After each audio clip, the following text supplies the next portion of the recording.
Sistemes d'opressió.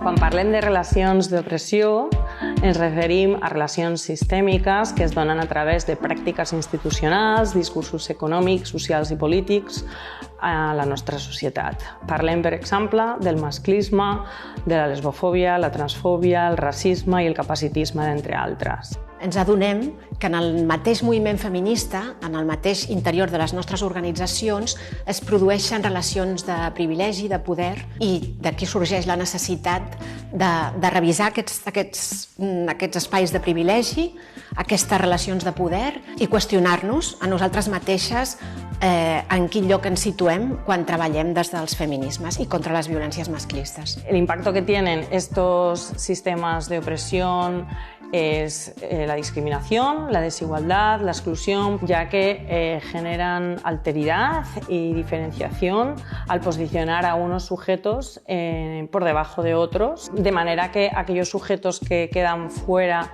de la norma pues acaban siendo excluidos. A vegades hi ha privilegis que no podem canviar, com ser una dona blanca o haver nascut on he nascut, però sí puc utilitzar aquests privilegis per revertir situacions d'opressió o de discriminació o de desigualtat o d'inequitat de poder.